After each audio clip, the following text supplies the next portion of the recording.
नमस्कार, आप देख रहे हैं खबरें अभी तक और मैं हूं आरती देशवाल। ये है हमारा खास बुलेटिन खबर की तह तक।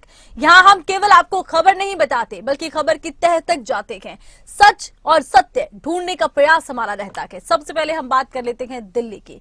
देश की राजधानी दिल्ली में तापमान में एक तरफ गिरावट दर्ज की जा रही है तो दूसरी तरफ राष्ट्रीय राजधानी में सर्दी की आहट के साथ ही प्रदूषण का खतरा बढ़ रहा है।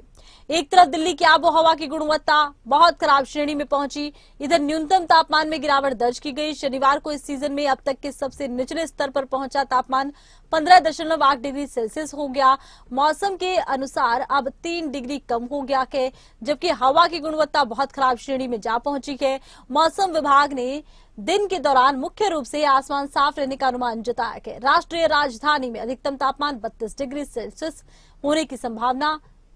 कहाँ कितना तापमान है वो आपको बता देते हैं। आनंद विहार में एक्यूआई लेवल 345 है, बवारा में एक्यूआई लेवल 317 है, द्वारका सेक्टर 8 में एक्यूआई लेवल 303 है और आईटीओ में एक्यूआई लेवल 309 है। जहांगीरपुरी में एक्यूआई लेवल 301 है। आईजीआई एयरपोर्ट टर्मिनल में एक्यूआई लेवल 266 है। अलीपुर में एक्यूआई लेवल 218 है। CRRI Mathura road AQI level 217।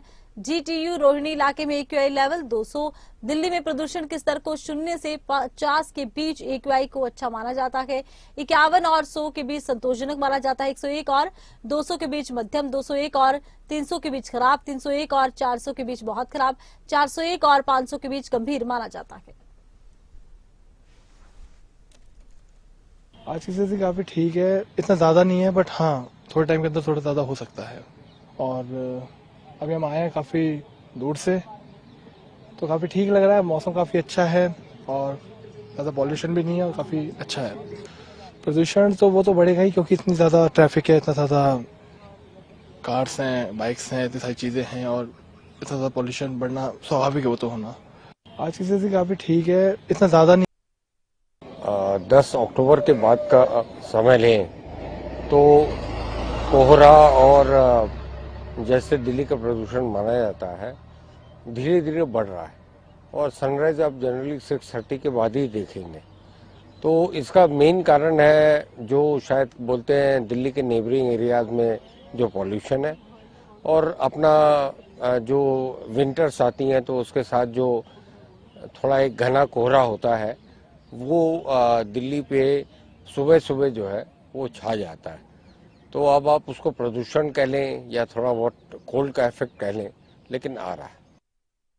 मुझे लगता है कि गाड़ियां छोड़ हमें साइकिल यूज करना चाहिए, क्योंकि मैंने ही कोविड से ही साइकिलिंग शुरू करी है। मुझे लगा था मैं कंटिन्यू नहीं कर पाऊंगी, but it is been 3.5 years हम लोग रेगुलर साइकिलिंग पे है और मैं ट्रैक्स पे भी जाती हूँ कॉन्टिन्यूसली। और मुझे लगता है एक तो हम साइकिलिंग प्रमोट कर सकते हैं, दूसरा uses of metro instead of using of car, because मुझे लगता है कि घर से साइकिलिंग हम लोग साकेत से आते हैं एवरी संडे, ये एक अलग ही एक्सपीरियंस है।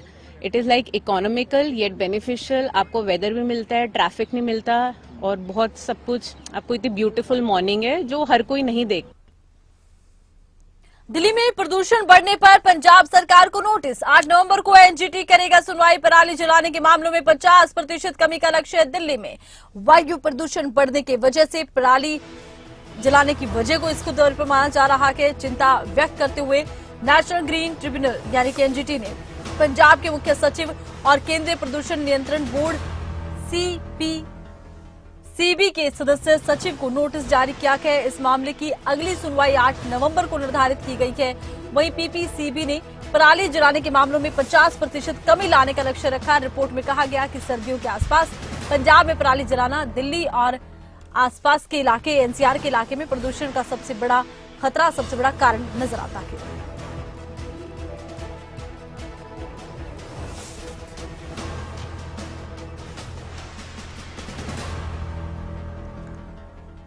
तो दिल्ली में बढ़ते प्रदूषण को लेकर देखिए पंजाब सरकार को नोटिस जारी किया गया है, क्योंकि देखिए माना यह जा रहा है कि पंजाब में पराली जलाने की घटनाएं जिस तरह से बढ़ती हैं इसका सीधा असर दिल्ली एनसीआर पर पड़ता है। दिल्ली एनसीआर में पंजाब में पराली जलाने के बाद धुआं बढ़ जाता है।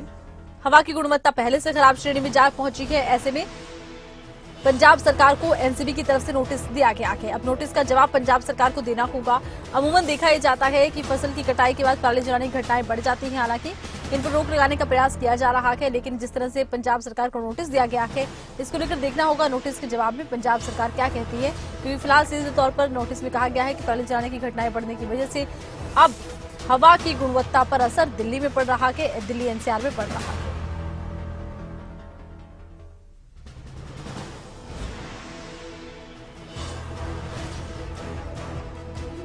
दिल्ली एनसीआर में बढ़ रहा है प्रदूषण, ऐसे में पंजाब सरकार को नोटिस, क्योंकि पराली जलाने की घटनाएं बढ़ रही हैं। इधर लक्ष्य रखा गया था कि 50% तक कम की जाएंगी पराली जलाने की घटनाएं।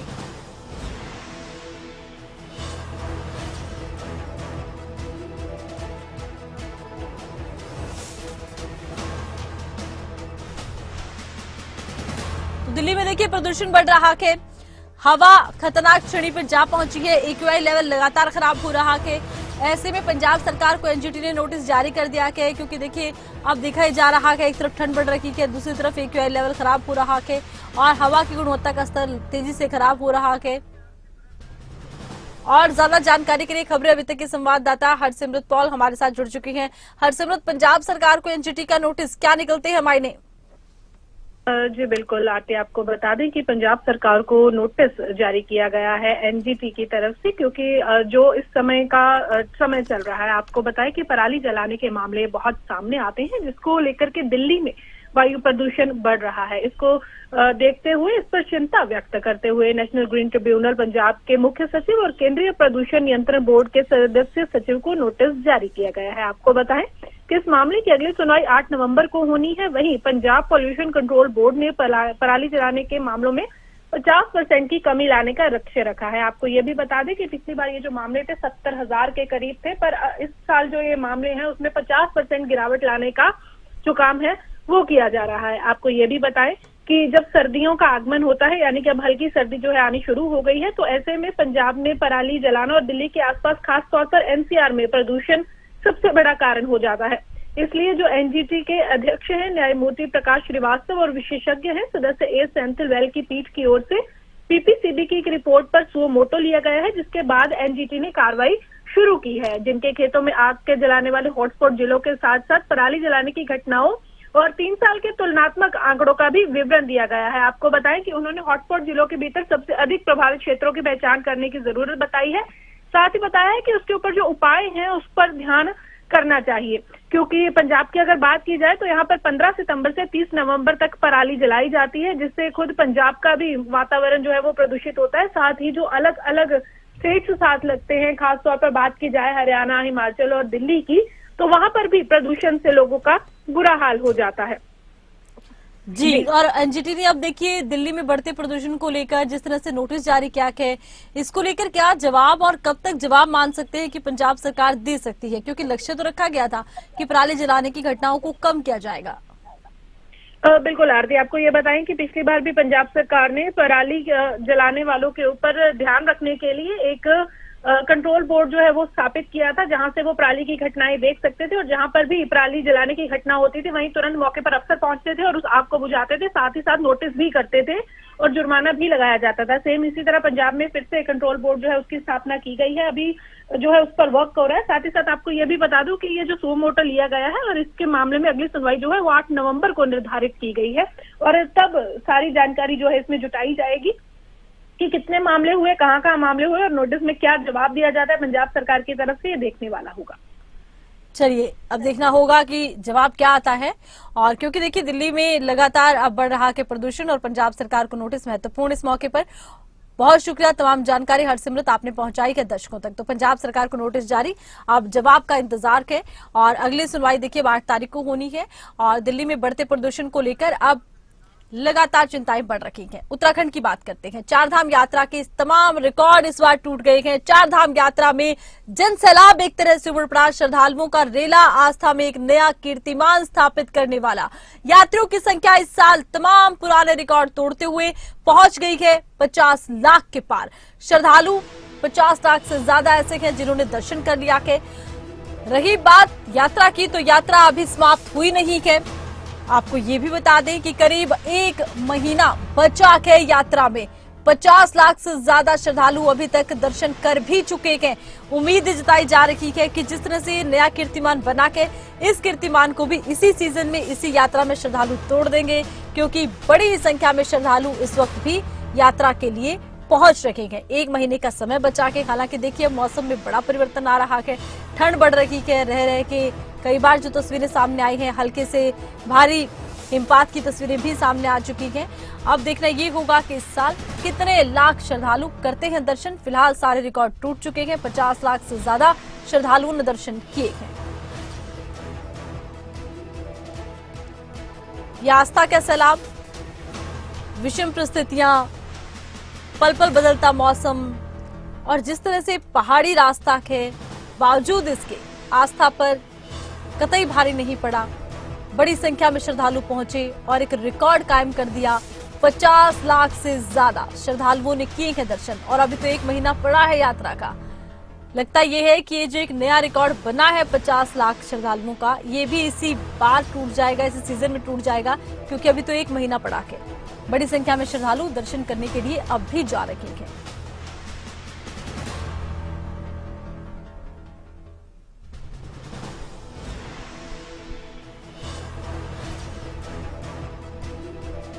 तो चारधाम यात्रा में अब तक के सारे रिकॉर्ड टूट गए हैं। 50 लाख से ज्यादा श्रद्धालुओं ने किए हैं दर्शन और क्योंकि 1 महीना और बचा हुआ है, ऐसे माना जा रहा है आंकड़ा अभी और बढ़ेगा।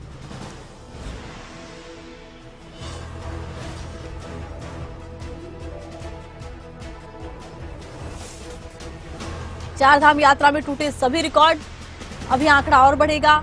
अभी तक का आंकड़ा 50 लाख के पार के। विषम परिस्थितियां के, मौसम कई बार करवट बदल देता है, लेकिन बावजूद इसके देखिए श्रद्धालुओं की आस्था में कोई कमी नहीं। वो हर तरह की दिक्कत झेलकर बस दर्शन करना चाहते हैं बाबा बर्फानी के। आपको बता दें कि चारधाम यात्रा को लेकर बड़ी बात यह है कि चारधाम यात्रा में बड़ी संख्या में पहुंचते हैं श्रद्धालु, अलग अलग धामों के दर्शन करते हैं और इस बार एक बड़ा रिकॉर्ड बना के 50 लाख के पार श्रद्धालुओं ने दर्शन कर भी लिए हैं। 1 महीना अभी यात्रा का पड़ा है, ऐसे में माना जा रहा है कि ये रिकॉर्ड भी टूटेगा। और ज्यादा जानकारी के लिए खबरें अभी तक के संवाददाता नासिर इस वक्त हमारे साथ देहरादून से लाइव जुड़ चुके हैं। नासिर, इस बार तो श्रद्धालुओं का एक तरह से कह सकते हैं जन सैलाब उमड़ पड़ा, एक नया रिकॉर्ड श्रद्धालुओं ने बना दिया है चारधाम यात्रा को लेकर। माना जा रहा है कि उत्तराखंड की आर्थिकी में ये बहुत सहायक है, धार्मिक पर्यटन बढ़ाने पर सरकार भी फोकस कर रही है।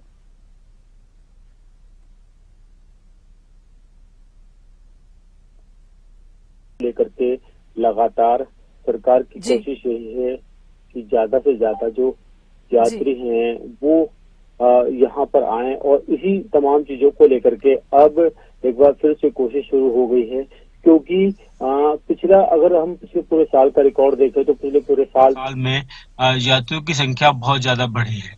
हालांकि यात्रियों की संख्या जो बढ़ी है उसकी वजह से काफी दिक्कतों का सामना भी कहीं ना कहीं जो यहाँ प्रशासन है उसको करना पड़ा था और लास्ट मोमेंट पर कई जगहों पर यात्रा को इस वजह से भी रोकना पड़ा क्योंकि यात्रियों की संख्या बहुत ज्यादा हो गई थी।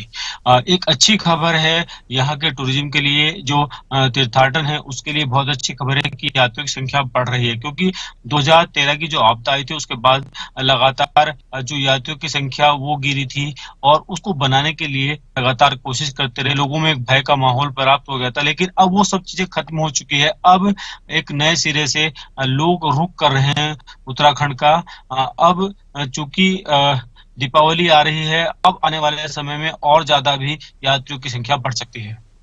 अच्छा, देखिए 1 महीना अभी यात्रा को पड़ा है, 50 लाख से ज्यादा श्रद्धालु दर्शन कर भी चुके हैं। ऐसे में क्या अनुमान इस बार लगाए जा रहे हैं, क्योंकि देखिए अब तो मौसम भी पलट रहा है, सर्दी बढ़ रही है, कई बार हिमपात भी हो चुका है। या आखिरी 1 महीना क्या बड़ा स्लो डाउन रहेगा यात्रियों की संख्या में, या अब भी उम्मीद है कि लाखों की संख्या में श्रद्धालु रहेंगे?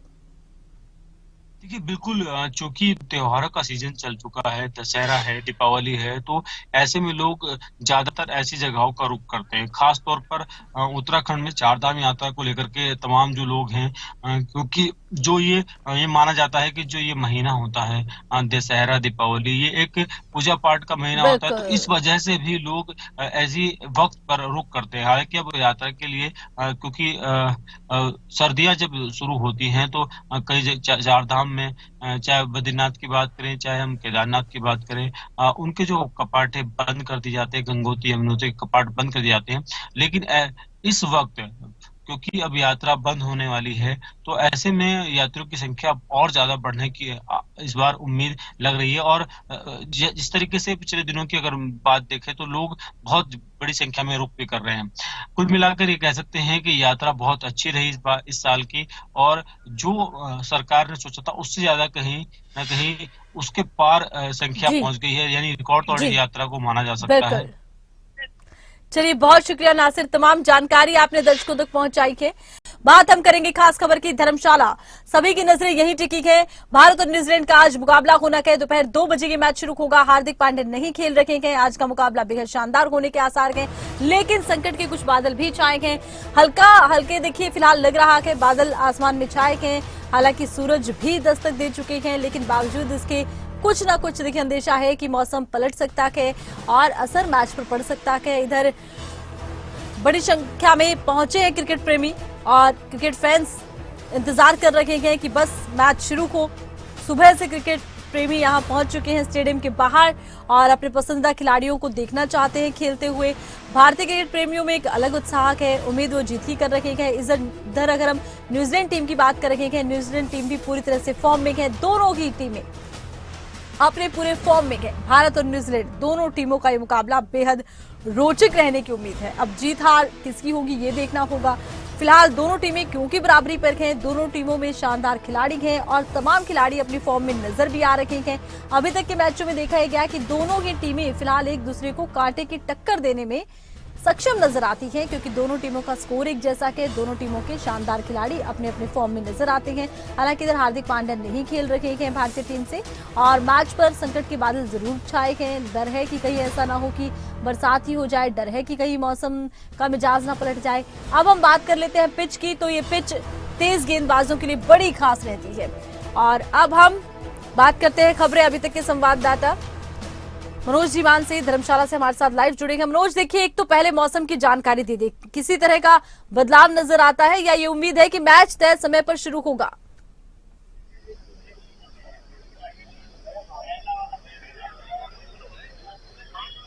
बिल्कुल आरती, देखिए, अगर मौसम का मिजाज की हम बात करें तो मौसम का मिजाज बिगड़ रहा है। धीरे धीरे बादल छाने शुरू हुए हैं। हालांकि सुबह जो सूरज की पहली किरण निकली थी वो हल्के बादलों के बीच से निकली थी और मौसम अब धीरे धीरे जो है आसमान में बादल छाने लगे हैं। मैं कैमरामैन से एक बार गुजारिश करता हूं कि वो दिखा दे किस तरह का मौसम जो है वो अभी बना हुआ है। और अगर ये मौसम ज्यादा खराब होता है, बादल ज्यादा काले होते हैं, तो हो सकता है बारिश हो सकती है, क्योंकि जिस हिसाब से मौसम विभाग ने अलर्ट जारी किया है आज की तारीख का। लेकिन सबकी यही दुआ है कि बारिश ना हो, मैच समय रहते चले और समय रहते ही मैच शुरू हो जाए, क्योंकि इसी मैच पर जो है दर्शकों की निगाहें बनी हुई थी और आज वो घड़ियां अब पलों में व्यतीत हो रही हैं। सुबह से लंबी कतारें आप देख रहे हैं। ये इंडिया की टीम जो है वो टीम के फैंस हैं और इनसे भी हम बात करेंगे कि आखिर क्या आज लगता है आपको। सर, क्या नाम क्या है आपका और क्या लगता है आज कौन सी टीम जो है वो जीतेगी? हम तो इंडिया को चीयर करने आए हैं, वही जीतेगी। हार्दिक पांड्या आज की मैच में नहीं है ना, हार्दिक पांड्या भी नहीं है, ईशान भी नहीं है, शायद ईशान किशन भी नहीं है और एक तो और इंजर्ड भी है। अब देखते हैं क्या होता है, बट वी आर बेस्ट। मौसम का कैसा मिजाज लग रहा है आपको? नहीं, बारिश आने की कोई संभावना नहीं, लगता नहीं है। आपको लग रहा होगा, मेरे को नहीं लग रहा। मौसम विभाग ने अलर्ट किया है जारी किया, देखते हैं, पर लग तो नहीं रहा। लेट नाइट में हो जाए कोई तो क्या कह सकते हैं, अभी तो नहीं लग रहा कुछ। क्या नाम क्या भाई साहब? जोत सिंह। कहाँ से आए? चंडीगढ़ से। चंडीगढ़ से मैच देखने आए हैं धर्मशाला में। क्या लगता है कौन अच्छा प्लेयर चलेगा, क्योंकि बहुत ही अच्छी पिच है और फास्ट बॉलर के लिए भी पिच मानी जाती है? जैसे पिछले मैचों से चल रहा है, रोहित शर्मा बढ़िया खेल रहा है, विराट कोहली बढ़िया खेल रहा है, शुभमन गिल भी बढ़िया खेल रहा है, तो आज भी उन्हीं से उम्मीद रहेगी। और ईशान किशन और हार्दिक पांड्या तो है नहीं, सूर्य कुमार यादव को लेकर आएंगे। बस। जीतेगा कौन? इंडिया जीतेगा, ये वर्ल्ड कप की बात नहीं है भाई। वर्ल्ड कप की बात कर लेते हैं, कौन विनर रहेगा? इंडिया। टीमें और भी बहुत सारी है। पर इतना बढ़िया नहीं कर रही जितना इंडिया कर रही है। क्या नाम क्या आपका? राधा। कहाँ से? अमृतसर। अमृतसर से आए हैं मैच देखने के लिए। क्या लगता है आज कौन सा प्लेयर जो है अच्छा परफॉर्म करेगा, क्योंकि लड़की की नजर विराट कोहली पे होती है। हाँ of course Virat Kohli, let's hope Virat Kohli खेलेगा। क्या कितने रन एक्सेप्ट करते हैं कोहली से आज? More than 100, let's hope. Last game में 100 किया है तो इस गेम में भी करेगा होपफुली। क्या नाम क्या है? राधिका। कहाँ से? अमृतसर।